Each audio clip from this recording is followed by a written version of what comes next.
This is a human narration of the Bhagavad Gita, translated by Kashinath Trimbak Telang, narrated by Virginia Neville. Chapter 1. Dhritarashtra said, "What did my people and the Pandavas do, O Sanjaya, when they assembled together on the holy field of Kurukshetra, desirous to do battle?" Sanjaya said, "Seeing the army of the Pandavas drawn up in battle array, the prince Duryodhana approached the preceptor and spoke these words. O preceptor, observe this grand army of the sons of Pandu, drawn up in battle array by your talented pupil, the son of Drupada. In it are heroes bearing large bows, the equals of Bhima and Arjuna in battle, namely Yuyudhana, Virata, and Drupada, the master of a great car, and Drishtaketu, Kekitana, and the valiant king of Kasi, Purugit and Kuntiboga, and that eminent man Saibya, the heroic Yudamanyu, the valiant Uttamaugas, the son of Subhadra, and the sons of Draupadi, all masters of great cars. And now, O best of Brahmanas, learn who are most distinguished among us and are leaders of my army. I will name them to you, in order that you may know them well. Yourself, and Bhishma, and Karna, and Kripa, the victor of many battles. Asvataman, and Vikarna, and also the son of Somadatta, and many other brave men who have given up their lives for me, who fight with various weapons and are all dexterous in battle. Thus our army, which is protected by Bhishma, is unlimited, while this army of theirs, which is protected by Bhima, is very limited. And therefore do ye all, occupying respectively the positions assigned to you, protect Bhishma only." Then his powerful grandsire, Bhishma, the oldest of the Kauravas, roaring aloud like a lion, blew his conch, thereby affording delight to Duryodhana. And then, all at once, conches and kettle drums and tabors and trumpets were played upon, and there was a tumultuous din. Then, too, Madhava and the son of Pandu, Arjuna, seated in a grand chariot to which white steeds were yoked, blew their heavenly conches. Hrishikesa blew the Pankaganya, and Dhanangaya the Devadatta, and Bhima, the doer of fearful deeds, blew the great conch Poundra.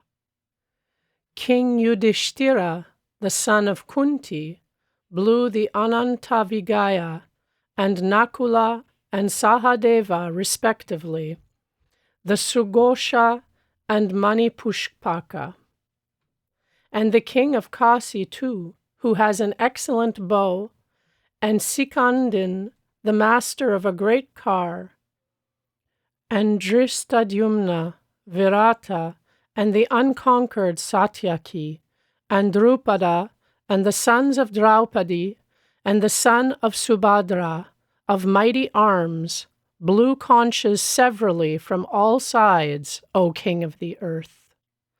That tumultuous din rent the hearts of all the people of Dhritarashtra's party, causing reverberations throughout heaven and earth.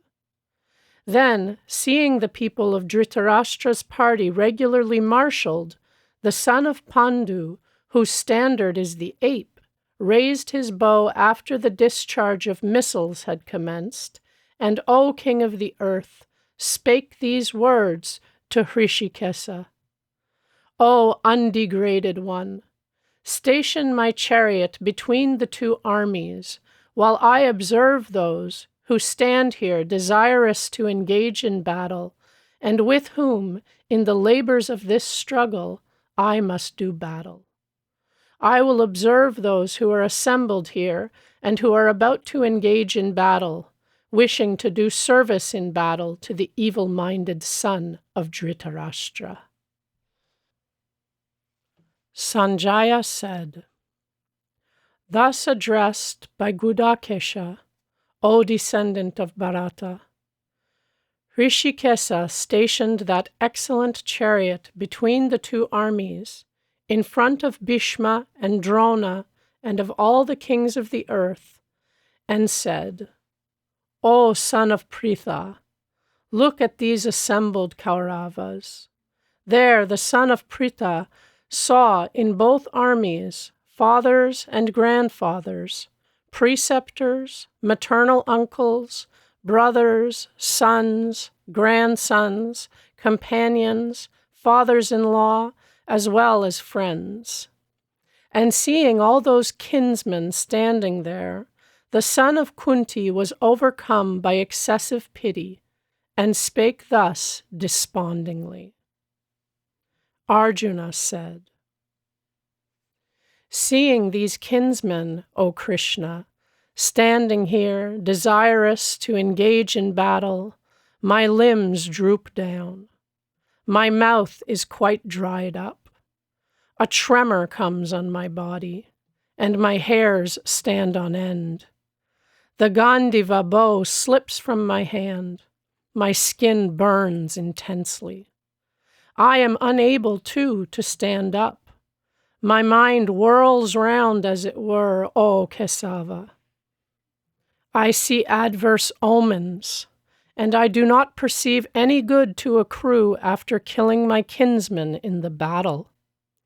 I do not wish for victory, O Krishna, nor sovereignty, nor pleasures. What is sovereignty to us, O Govinda? What enjoyments and even life? Even those for whose sake we desire sovereignty, enjoyments, and pleasures are standing here for battle, abandoning life and wealth. Preceptors, fathers, sons, as well as grandfathers, maternal uncles, fathers-in-law, grandsons, brothers-in-law, as also other relatives. These I do not wish to kill, though they kill me, O destroyer of Madhu. Even for the sake of sovereignty over the three worlds, how much less then for this earth alone? What joy shall be ours, O Ganardana, after killing Dhritarashtra's sons? Killing these felons we shall only incur sin. Therefore it is not proper for us to kill our own kinsmen, the sons of Dhritarashtra. For now, O Madhava, shall we be happy after killing our own relatives? Although having their consciences corrupted by avarice, they do not see the evils flowing from the extinction of a family and the sin in treachery to friends. Still, O Ganardana, should not we, who do see the evils flowing from the extinction of a family, learn to refrain from that sin? On the extinction of a family, the eternal rights of families are destroyed. Those rights being destroyed, impiety predominates over the whole family.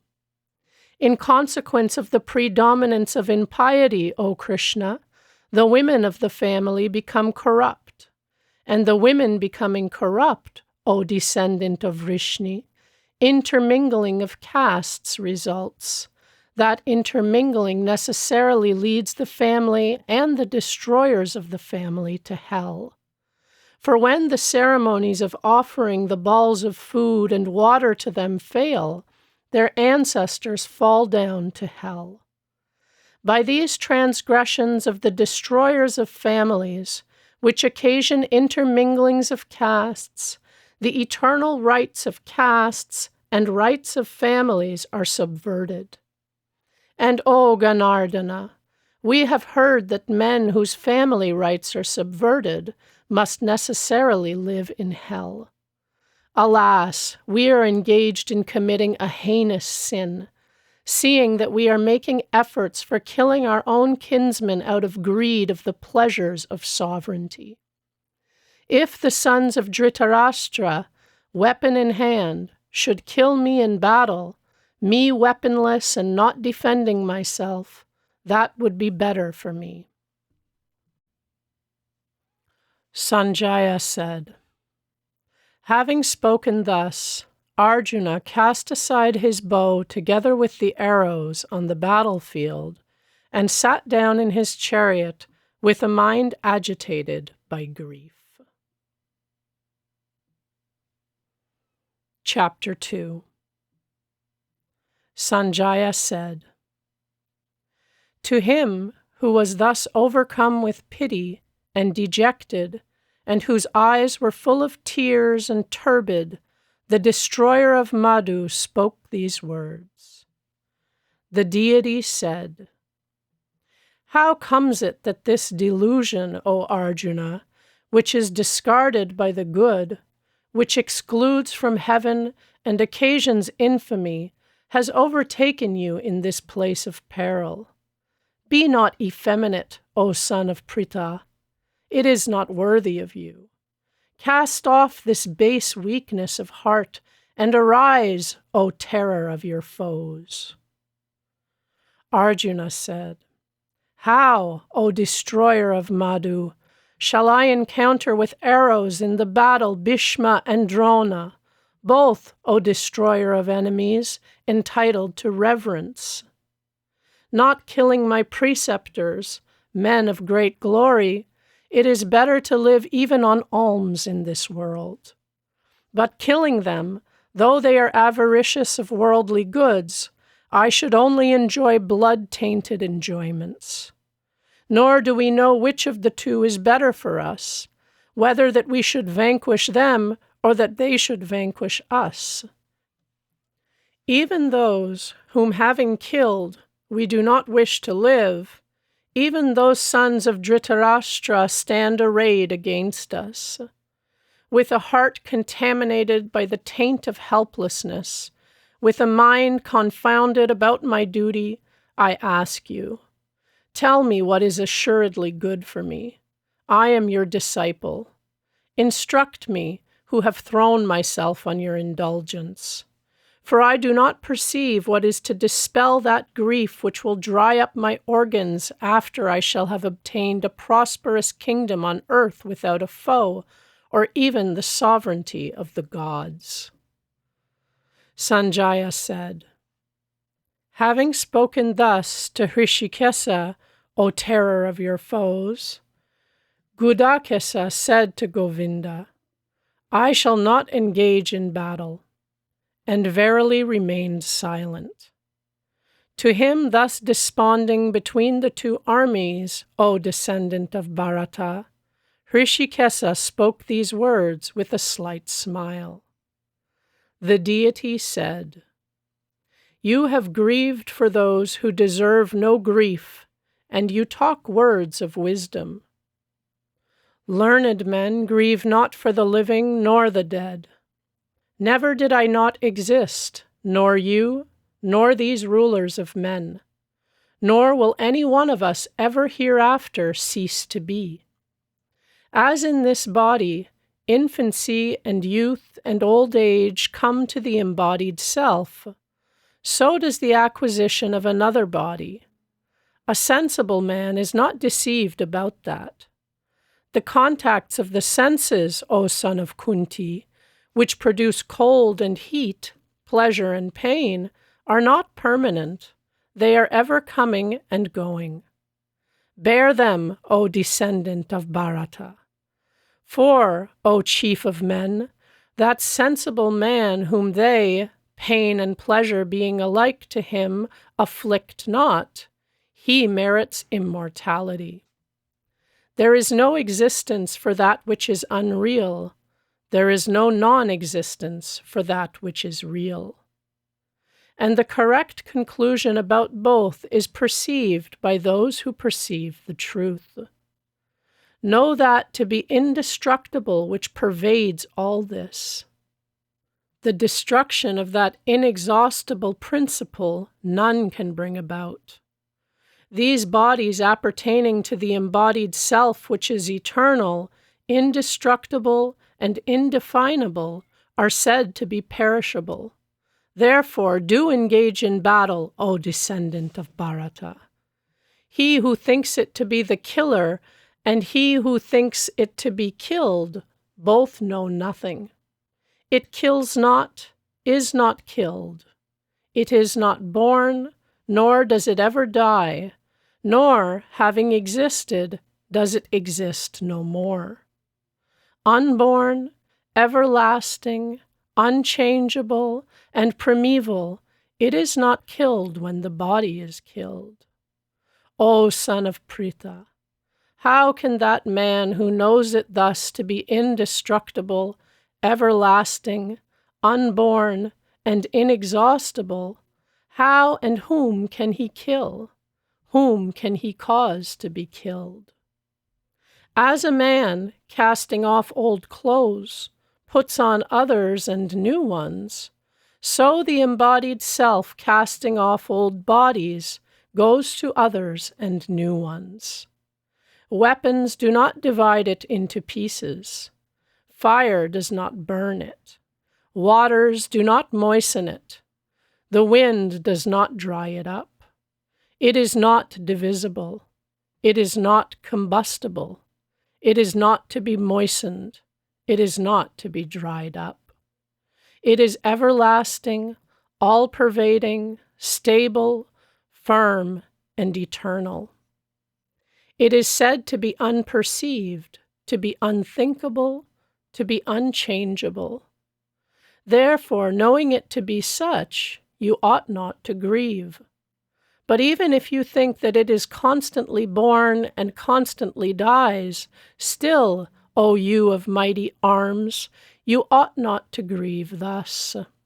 For to one that is born, death is certain, and to one that dies, birth is certain. Therefore, about this unavoidable thing, you ought not to grieve. The source of things, O descendant of Bharata, is unperceived. Their middle state is perceived, and their end again is unperceived. What occasion is there for any lamentation regarding them? One looks upon it as a wonder, another similarly speaks of it as a wonder. Another, too, hears of it as a wonder. And even after having heard of it, no one does really know it. This embodied self, O descendant of Bharata, within everyone's body is ever indestructible.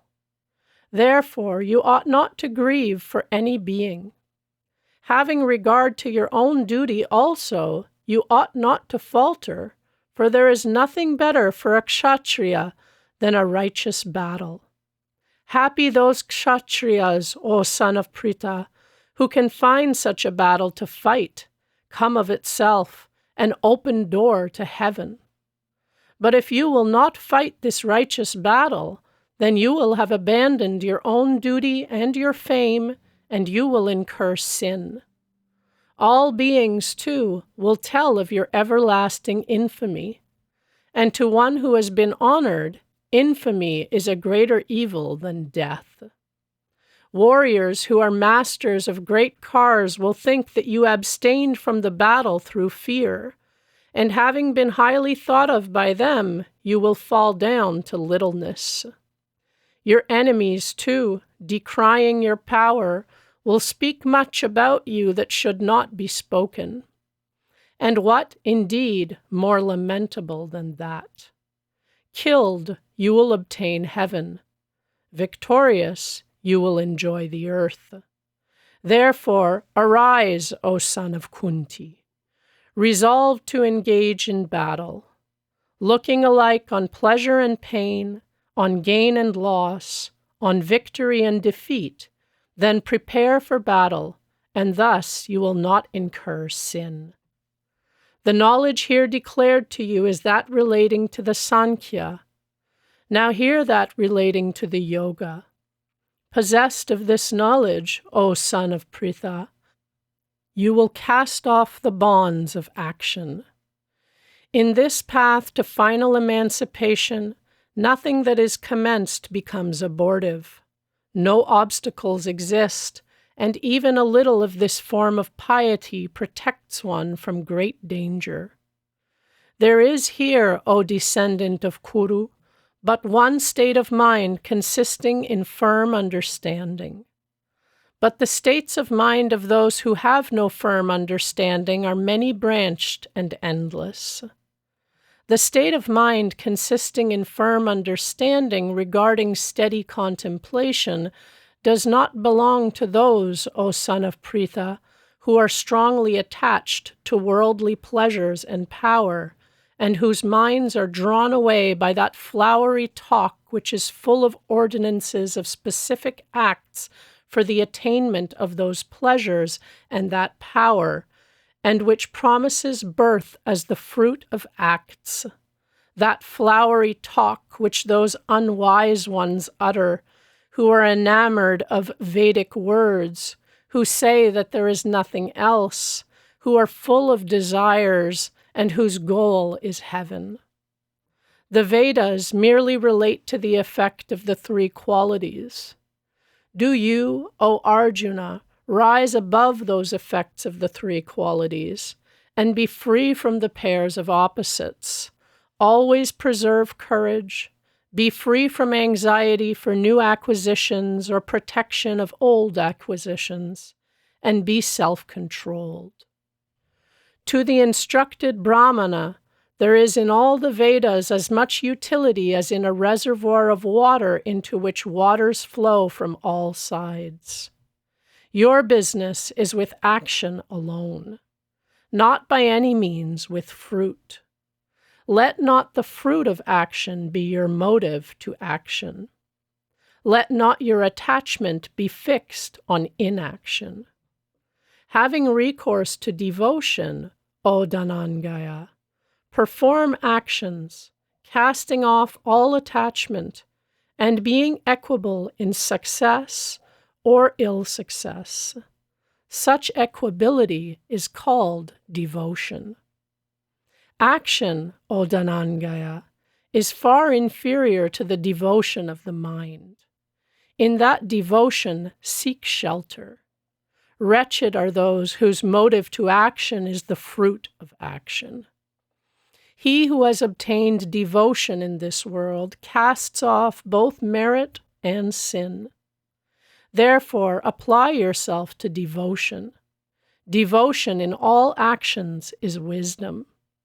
The wise who have obtained devotion cast off the fruit of action, and released from the shackles of repeated births, repair to that seat where there is no unhappiness. When your mind shall have crossed beyond the taint of delusion, then will you become indifferent to all that you have heard or will hear. When your mind, confounded by what you have heard, will stand firm and steady in contemplation, then will you acquire devotion. Arjuna said, What are the characteristics, O Kesava, of one whose mind is steady and who is intent on contemplation? How should one of steady mind speak? How sit? How move? The deity said, When a man, O son of Pritha, abandons all the desires of his heart and is pleased in his self only and by his self, he is then called one of steady mind. He whose heart is not agitated in the midst of calamities, who has no longing for pleasures, and from whom the feelings of affection, fear, and wrath have departed, is called a sage of steady mind.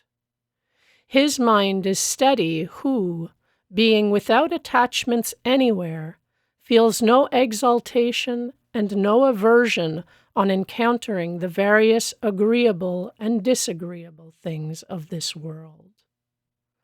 A man's mind is steady when he withdraws his senses from all objects of sense, as the tortoise withdraws its limbs from all sides. Objects of sense draw back from a person who is abstinent. Not so the taste for those objects, but even the taste departs from him when he has seen the Supreme. The boisterous senses, O son of Kunti, carry away by force the mind even of a wise man who exerts himself for final emancipation. Restraining them all, a man should remain engaged in devotion, making me his only resort. For his mind is steady whose senses are under his control. The man who ponders over objects of sense forms an attachment to them. From that attachment is produced desire, and from desire anger is produced. From anger results want of discrimination. From want of discrimination, confusion of the memory. From confusion of the memory, loss of reason. And in consequence of loss of reason, he is utterly ruined. But the self-restrained man who moves among objects with senses under the control of his own self, and free from affection and aversion, obtains tranquility. When there is tranquility, all his miseries are destroyed, for the mind of him whose heart is tranquil soon becomes steady. He who is not self-restrained has no steadiness of mind, nor has he who is not self-restrained perseverance in the pursuit of self-knowledge.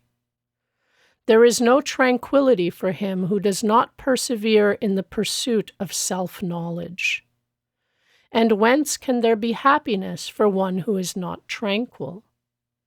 For the heart which follows the rambling senses leads away his judgment, as the wind leads a boat astray upon the waters. Therefore, O you of mighty arms, his mind is steady whose senses are restrained on all sides from objects of sense.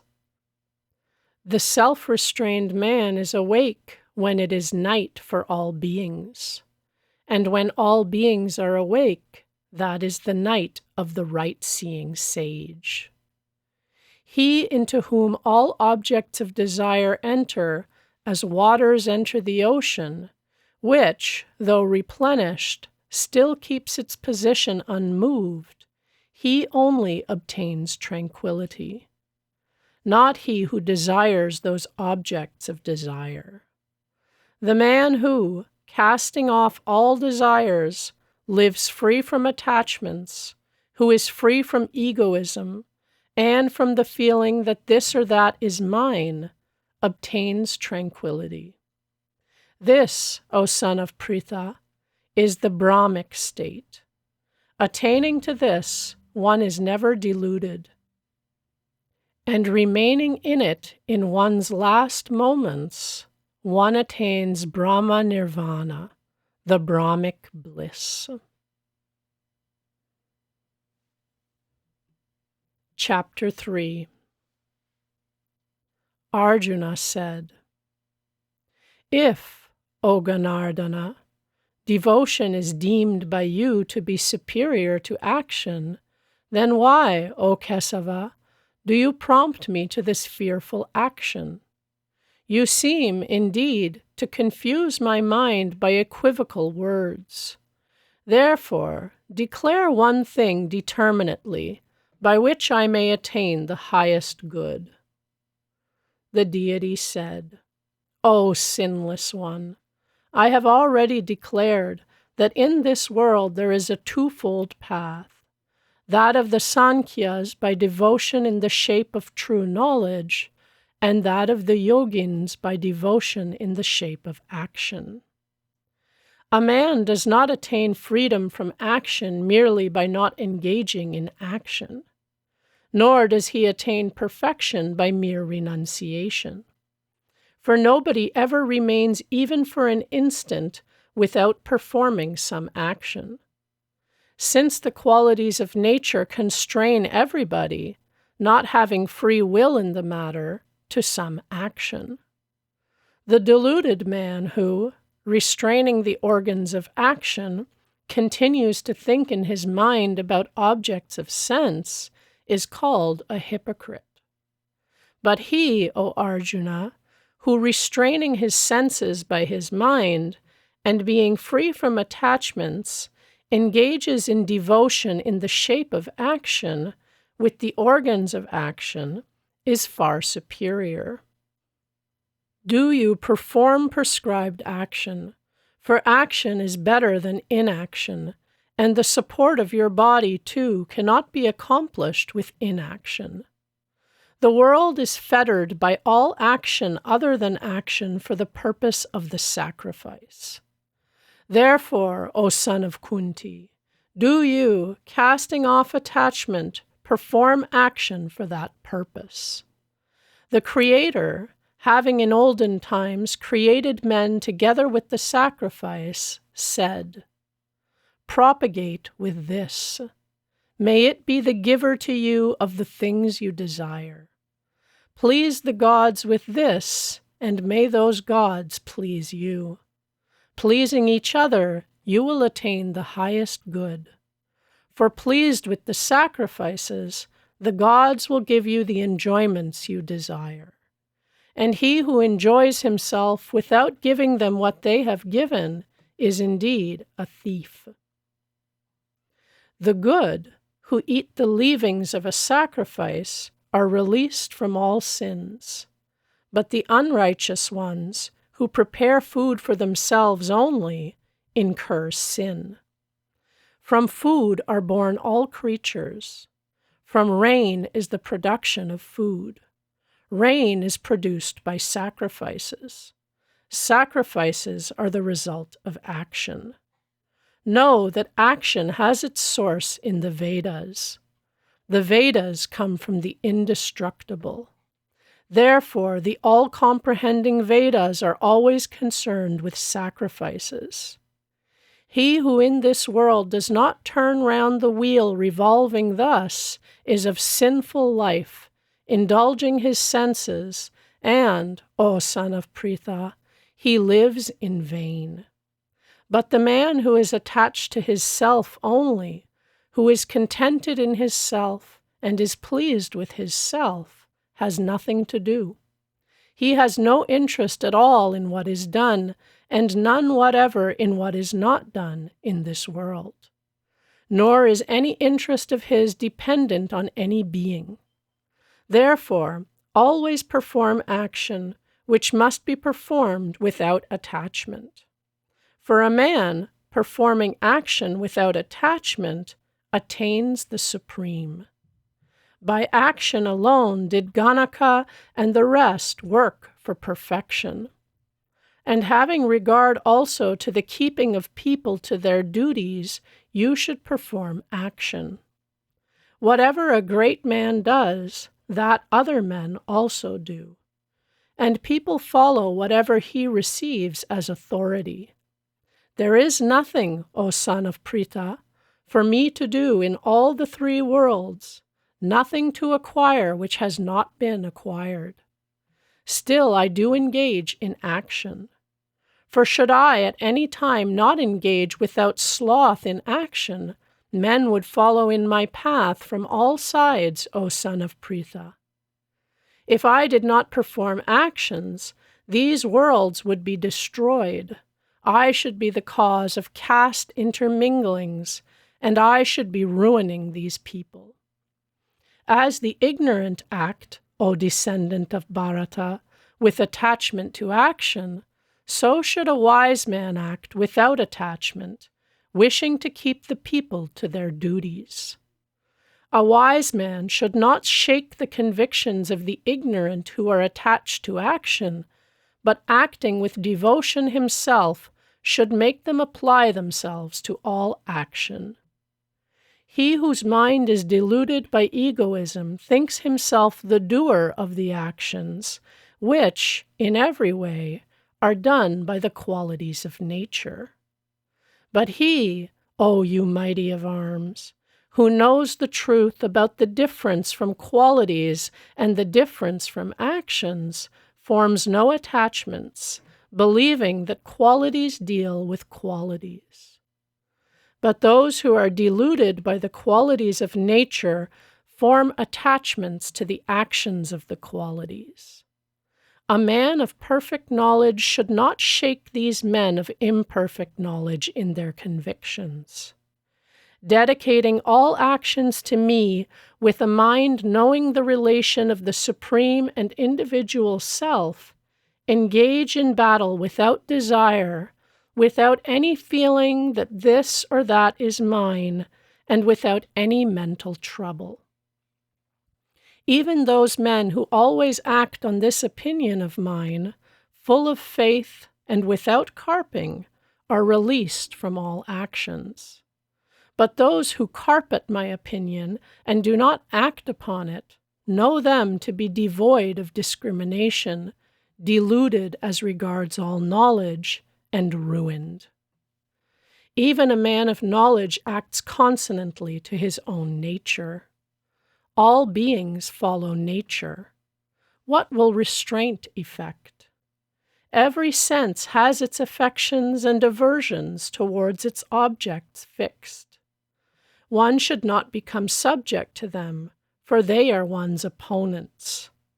One's own duty, though defective, is better than another's duty well performed. Death in performing one's own duty is preferable. The performance of the duty of others is dangerous. Arjuna said, "But by whom, O descendant of Vrishni, is man impelled, even though unwilling, and, as it were, constrained by force to commit sin?" The deity said, "It is desire, it is wrath, born from the quality of passion. It is very ravenous, very sinful. Know that that is the foe in this world. As fire is enveloped by smoke, a mirror by dust, the fetus by the womb, so is this enveloped by desire. Knowledge, O son of Kunti, is enveloped by this constant foe of the man of knowledge in the shape of desire, which is like a fire and insatiable. The senses, the mind, and the understanding are said to be its seat. With these, it deludes the embodied self after enveloping knowledge. Therefore, O chief of the descendants of Bharata, first restrain your senses, then cast off this sinful thing which destroys knowledge and experience. It has been said, great are the senses, greater than the senses is the mind, greater than the mind is the understanding. What is greater than the understanding is that. Thus, knowing that which is higher than the understanding, and restraining yourself by yourself, O you of mighty arms, destroy this unmanageable enemy in the shape of desire.